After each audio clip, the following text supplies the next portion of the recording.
कहीं मैं सड़क पे जाता हूं, मुझे दो तरीके के लोग दिखते हैं। एक ऐसे मुस्कुराता है, खुश रहता है, चेहरे पे मुस्कान होती है, मैं कहता हूं कांग्रेसी। और एक मुझे ऐसे दिखता है, मैं कहता हूं आरएसएस।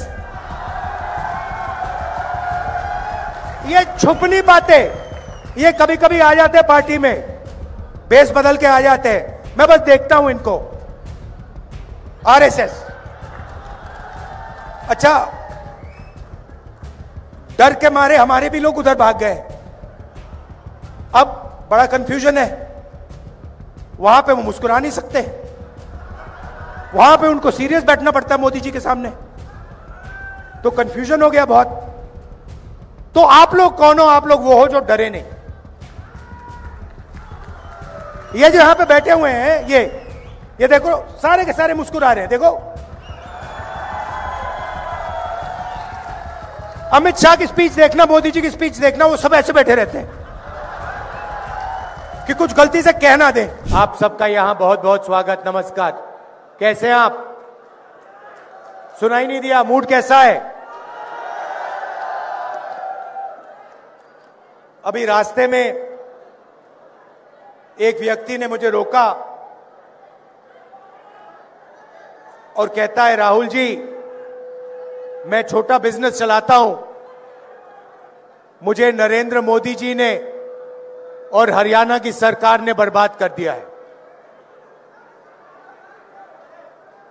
मैंने कहा, कैसे और क्यों?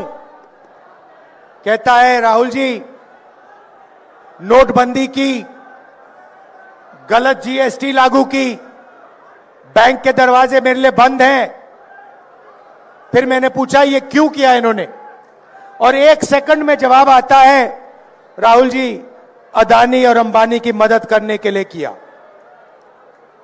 सब लोग जानते हैं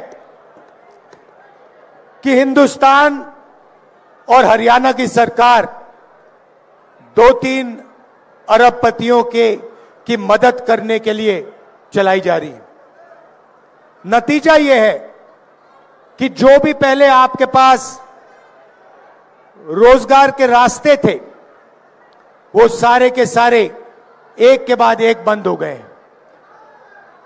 पहले स्मॉल और मीडियम बिजनेसेस, छोटी इंडस्ट्री हरियाणा को रोजगार देती थी, वो बंद कर दी गई। आपके लोग सेना में जाते थे, देशभक्ति की आग उनके दिल में होती थी, वो जाते थे, वो रास्ता भी अग्निवीर योजना के माध्यम से बंद कर दिया है। भाई और बहनों, आप जानते हो अग्निवीर क्या है? आप जानते हो अग्निवीर क्या है? क्या है अग्निवीर? क्या है बताओ?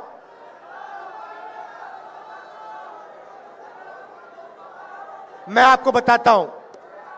अग्निवीर हिंदुस्तान के जवान से उसकी पेंशन, उसकी कैंटीन और उसका शहीद का दर्जा चोरी करने का तरीका है। ये योजना इसीलिए बनाई गई है कि हमारे जवानों को पेंशन ना देनी पड़े, उनके परिवारों को कैंटीन ना देने पड़े, और जब वो शहीद हो तो उन्हें शहीद का दर्जा ना देना पड़े। पहले पब्लिक सेक्टर हुआ करता था, सरकारी फैक्ट्रियां हुआ करती थी, वो सारी की सारी बंद कर दी गई हैं, प्राइवेटाइज कर दी गई हैं। जहां भी आप देखो, आपको अदानी, अंबानी नाम दिखाई देगा।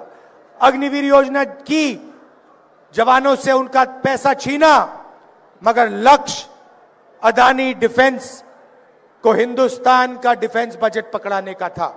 आप इंटरनेट पे जाइए, गूगल सर्च कीजिए, उस पे आप लिखिए अदानी डिफेंस, मीटिंग के बाद आप करना, और आपको दिखेगा चमकता हुआ वेबसाइट, उसमें अलग अलग हथियार दिखेंगे, राइफल, पिस्टल, कारतूस, तोप, ड्रोन्स, उस वेबसाइट पे सारे के सारे दिखेंगे, मगर सच्चाई यह है कि अदानी उनमें से एक भी चीज नहीं बनाता है।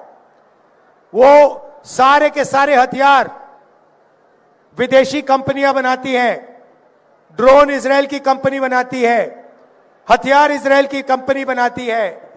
नरेंद्र मोदी जी सिर्फ अदानी को डिफेंस का कॉन्ट्रैक्ट देना चाहता है, इसीलिए विदेशी कंपनियों के हथियारों के ऊपर अदानी का लेबल लगता है।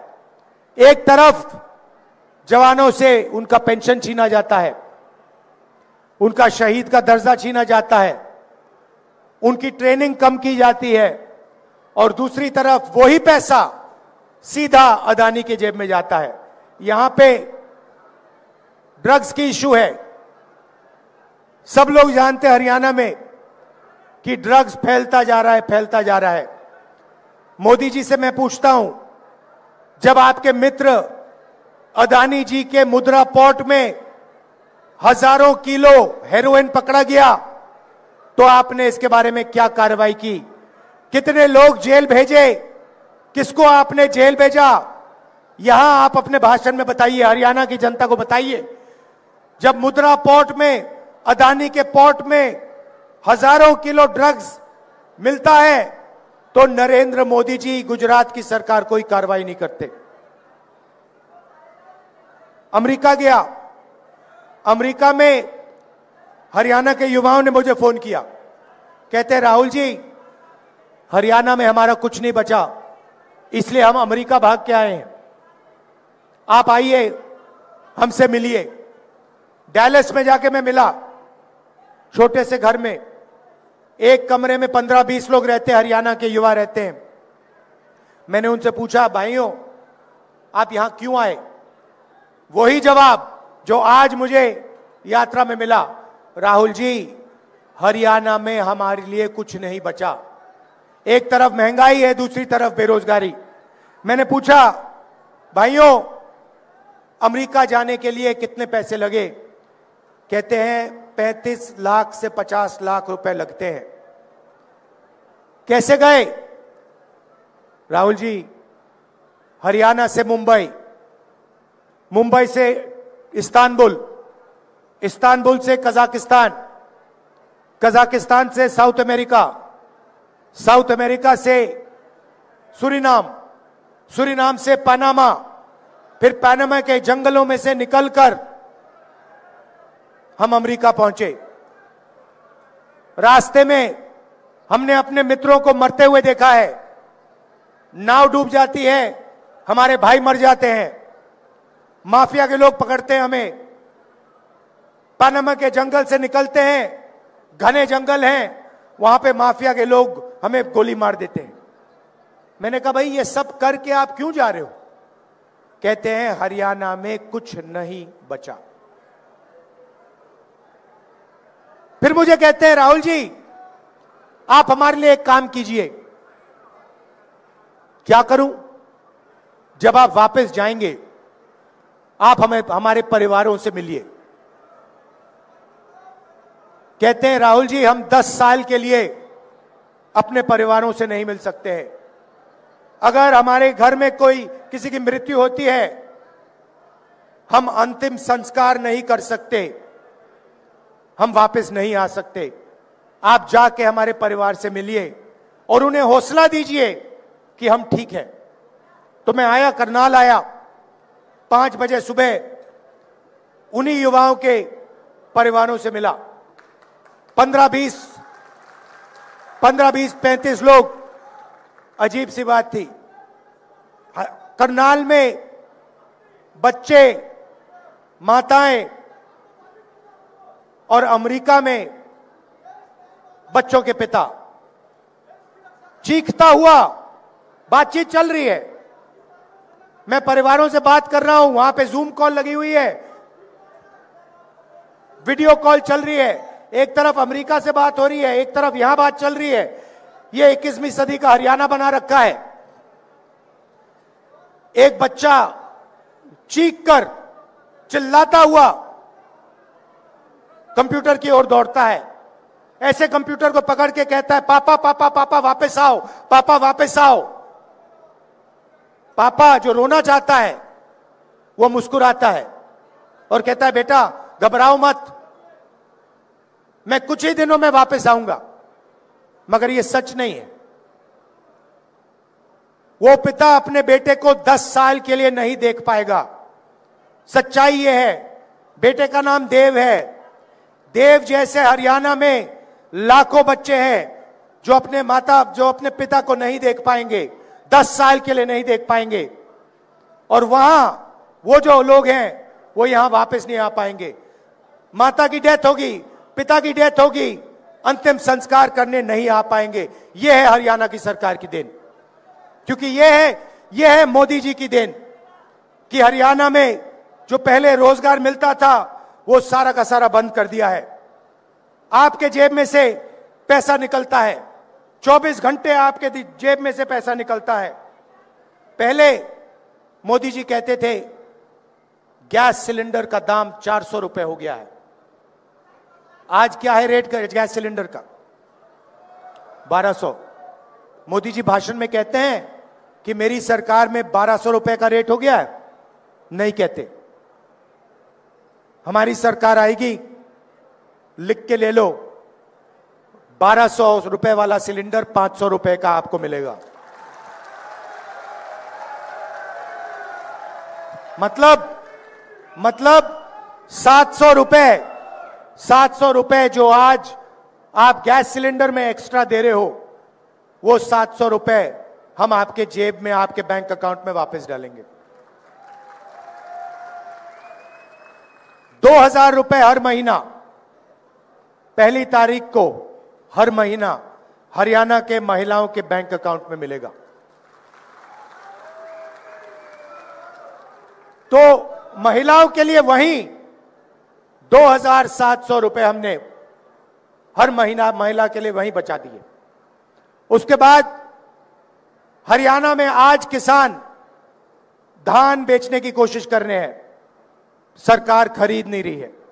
और हरियाणा के सारे किसान जानते हैं कि हरियाणा में उन्हें धान के लिए, गेहूं के लिए, शुगर केन के लिए सही दाम नहीं मिलता है।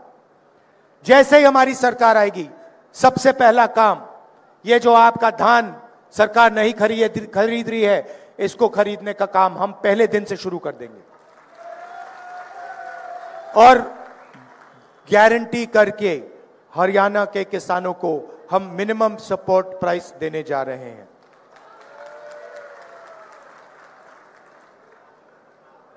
पहले आपको जेल से फिरौती के कॉल आते थे, आजकल आपको विदेश से फिरौती के कॉल आते हैं।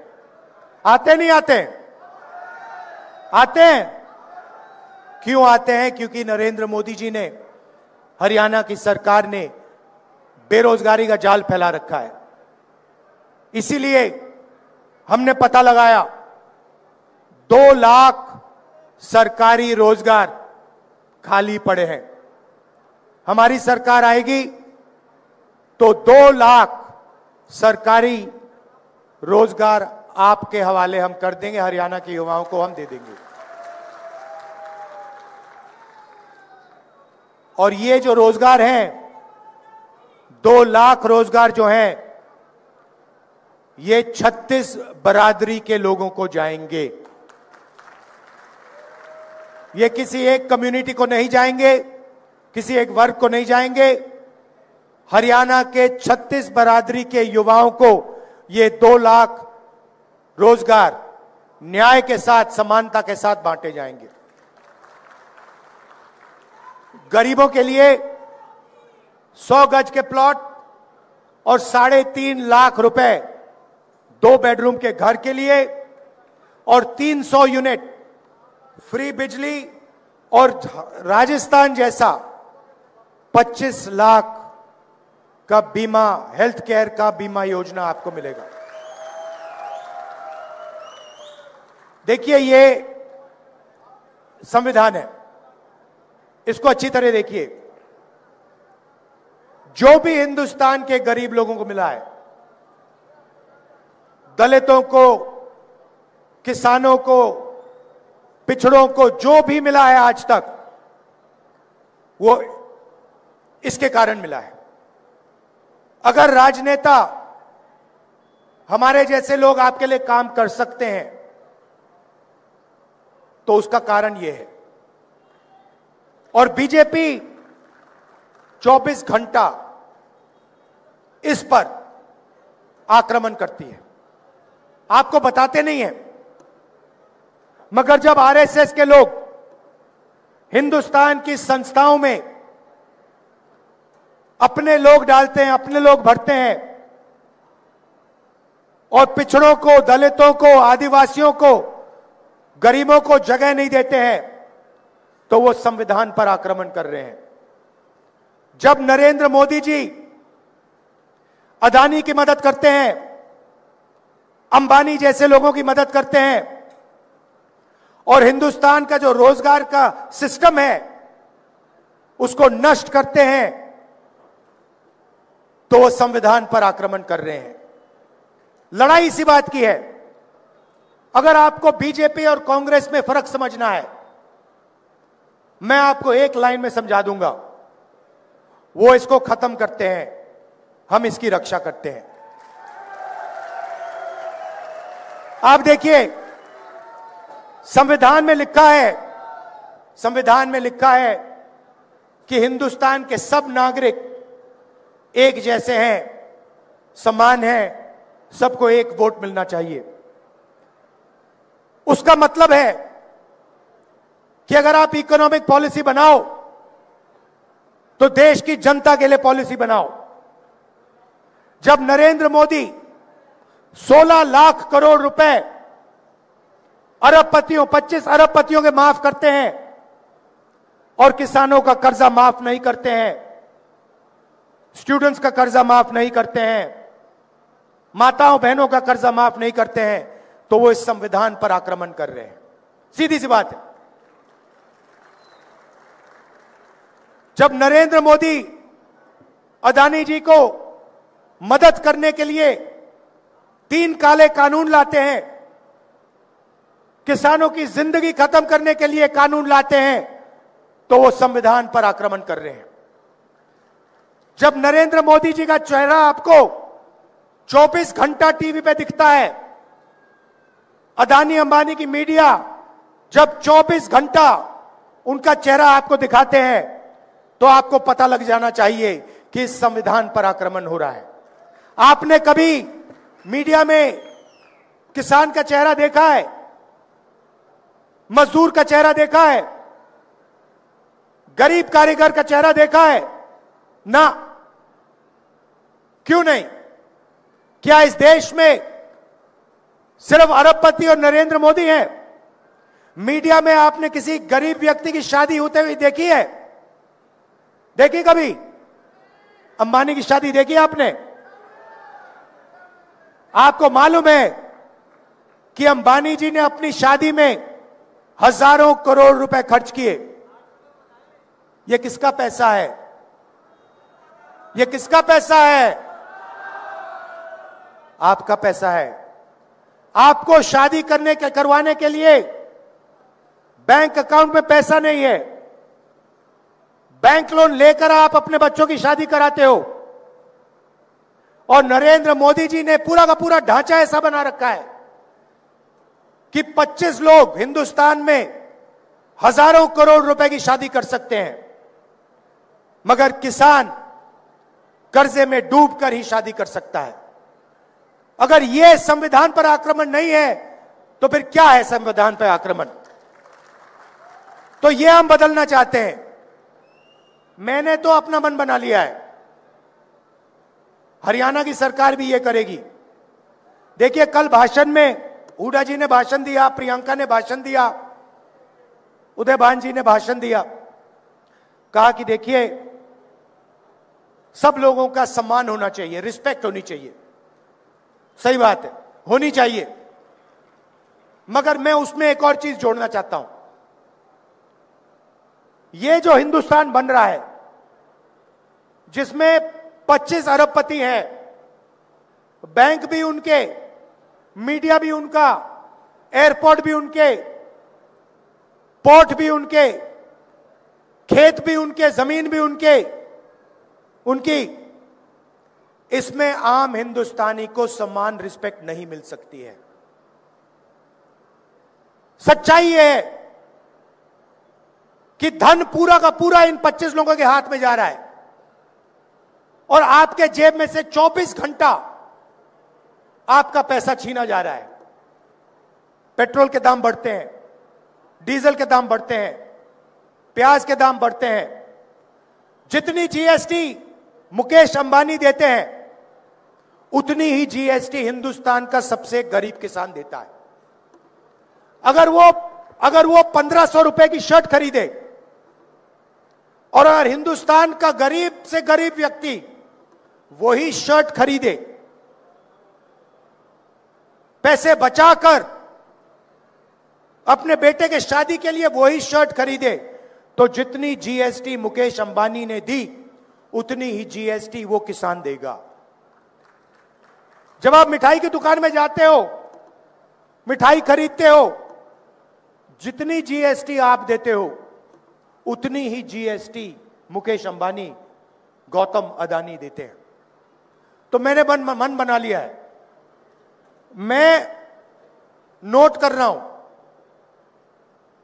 जितना पैसा नरेंद्र मोदी अदानी और अंबानी को देगा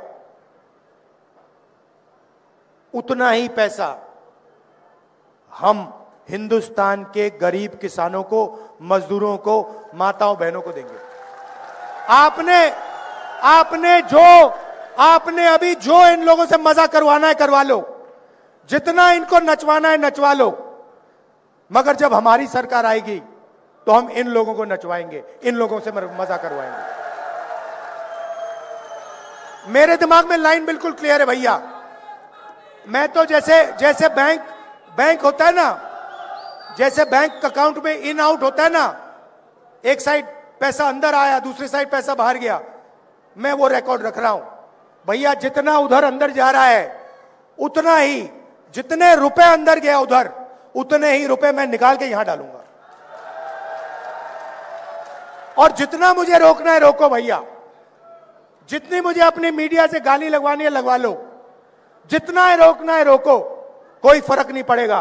क्योंकि वो दिन आएगा जब हिंदुस्तान की सरकार मजदूरों की, गरीबों की, किसानों की सरकार होगी और फिर जो पैसा इन्होंने उनको दिया है, 16 लाख करोड़ रुपए कर्जा माफ किया है, उतना ही पैसा हम किसानों का, मजदूरों का, गरीबों का कर्जा माफ करेंगे। मेरा मतलब है, मोदी जी इज्जत की बात करते हैं, सम्मान की बात करते हैं,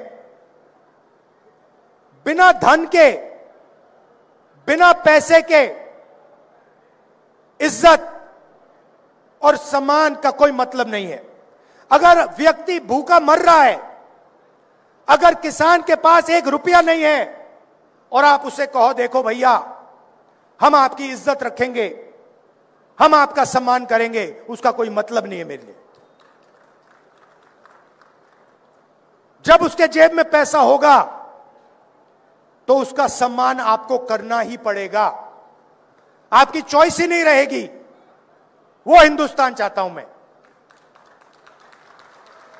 तो लड़ाई इसी बात की है। हरियाणा में भी इन्होंने नया काम किया है। पहले आधार कार्ड था, अब परिवार का एक बना दिया है। क्या कहते हैं उसको? परिवार पहचान पत्र। अब मजे की बात देखिए, किसी कंपनी को 1000-2000 करोड़ रुपए का कॉन्ट्रैक्ट देना था। कहा भैया नया काम करते हैं, चलो परिवार परेशान पत्र बनाते हैं, चलो हरियाणा के परिवारों को परेशान करते हैं। कभी आपकी उसमें आमदनी बढ़ जाएगी, कभी कम हो जाएगी, कभी आपको सरकारी प्रोग्राम से परे कर दिया जाएगा, रोजगार नहीं दिया जाएगा और कहेंगे भैया देखो आपके परिवार परेशान पत्र में आपकी आमदनी ये है। सच्चाई कुछ और है। कॉन्ट्रैक्ट देने के लिए पूरा का पूरा तमाशा कर दिया है, सबको तंग कर दिया है। ये जो इनका परिवार परेशान पत्र है, सरकार आएगी हमारी, इसको खत्म कर देंगे। तो ये मैं आपसे कहना चाहता था, देखिए लड़ाई इसकी है, बड़ी लड़ाई इसकी है, और हम इसको, ये अंबेडकर जी का संविधान है, गांधी जी का संविधान है, इसकी कांग्रेस पार्टी रक्षा करेगी, जान देकर हम इसकी रक्षा करेंगे। यही लड़ाई है। 3 चीजें मैं आपको अंत में कहना चाहता हूं। पहली बात, जो आपको धान का पैसा नहीं मिल रहा है, सरकार आने ही हम आपको वो पैसा देंगे। दूसरी बात, ये जो सरकार बनेगी ये सबकी बनेगी। आपको रोजगार मिलेगा, सरकारी 2 लाख रोजगार मिलेंगे तो 36 बरादरियों को मिलेंगे। ये 36 बरादरी की सरकार होगी, ये याद रख लीजिए। और आखिरी बात, ये जो छोटी छोटी पार्टियां घूम रही हैं, ये बीजेपी की बी टीम, सी टीम, डी टीम, ई टीम, मतलब लाइन लगी हुई है। ये लड़ाई बीजेपी और कांग्रेस के बीच में है। ये लड़ाई संविधान बचाने और संविधान को खत्म करने के लोगों के बीच में लड़ाई। कहना नहीं चाहिए, मगर यहां पे कांग्रेस का तूफान आ रहा है, और हमारे जो कांग्रेस के कार्यकर्ता हैं, टाइगर, जो हरियाणा में मतलब घूम रहे हैं, बब्बर शेर। अच्छा, जंगल में आपको कभी आप जाओ, रणथंभौर या जंगल में जाओ, तो आपको एक शेर दिखेगा, एक शेर दिखेगा। अकेले रहते हैं शेर, मगर कांग्रेस पार्टी ऐसी पार्टी है जहां सारे के सारे शेर एक साथ खड़े हो जाते हैं, मिल जाते हैं। बाकी दुनिया में आपको नहीं मिलेगा।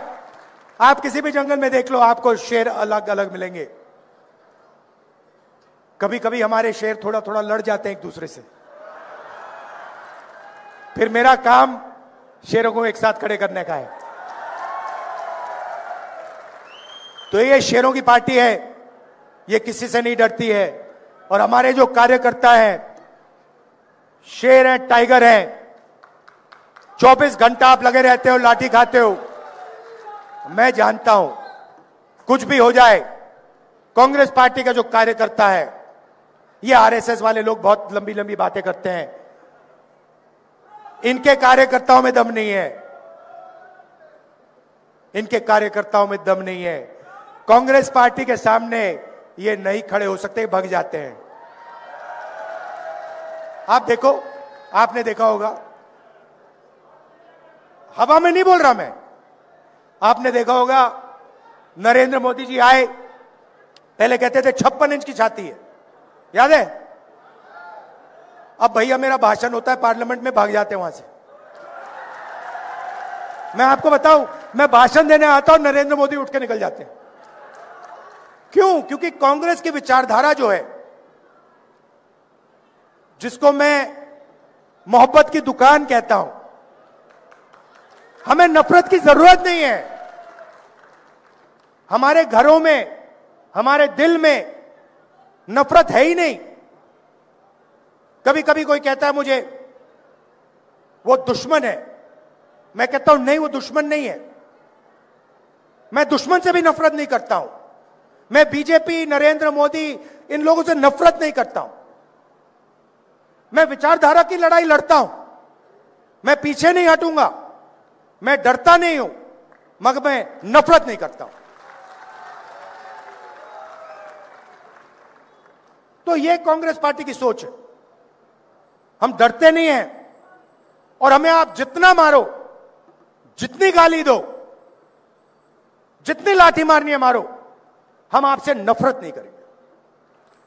क्योंकि हम जानते हैं कि देश मोहब्बत से बना है, यह देश नफरत से नहीं बना है।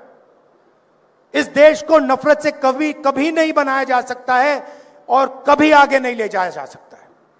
अगर हरियाणा में बेरोजगारी आई है, पहले नंबर पे आप पहुंचे हो, क्राइम रेट पहले नंबर पे पहुंचा है, तो ये नफरत के कारण पहुंचा है। ये जो इन्होंने नफरत फैलाई है, इसके कारण हुआ है।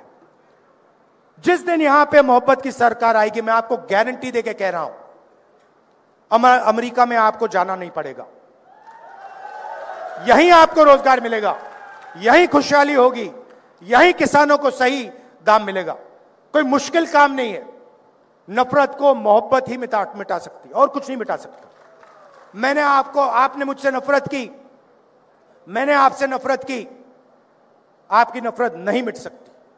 कितनी भी नफरत डालूं मैं, नहीं मिट सकती।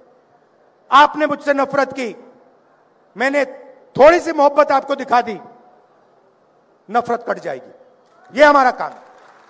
और मैं कह रहा हूं, मगर ये आप सबके दिल में है, मैं पहचान जाता हूं। आजकल क्या होता है, देखो मैं बताता हूं आपको। कहीं मैं सड़क पे जाता हूं, मुझे दो तरीके के लोग दिखते हैं। एक ऐसे मुस्कुराता है, खुश रहता है, चेहरे पे मुस्कान होती है, मैं कहता हूं कांग्रेसी। और एक मुझे ऐसे दिखता है, मैं कहता हूं आरएसएस।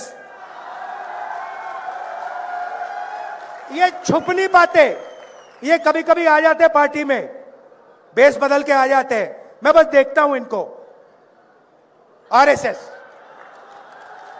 अच्छा, डर के मारे हमारे भी लोग उधर भाग गए। अब बड़ा कंफ्यूजन है, वहां पे वो मुस्कुरा नहीं सकते, वहां पे उनको सीरियस बैठना पड़ता है मोदी जी के सामने, तो कंफ्यूजन हो गया बहुत। तो आप लोग कौन हो? आप लोग वो हो जो डरे नहीं। ये जो यहां पे बैठे हुए हैं, ये देखो, सारे के सारे मुस्कुरा रहे हैं। देखो, अमित शाह की स्पीच देखना, मोदी जी की स्पीच देखना, वो सब ऐसे बैठे रहते हैं कि कुछ गलती से कह ना दें, पता नहीं क्या हो जाएगा। यहां पे हमें लगता है ठीक है भैया, 2-3 बार चिल्ला भी लिए, कोई प्रॉब्लम नहीं है, संभाल लेंगे हम। तो ये पार्टी मोहब्बत की पार्टी है, और आप लोग मोहब्बत वाले बब्बर शेर हो। धन्यवाद, नमस्कार, जय हिंद। अभी एक बात बोला मैं एक बात भूल गया। मैडम ने मुझे बताया कि शेर हैं और शेरनियां भी हैं।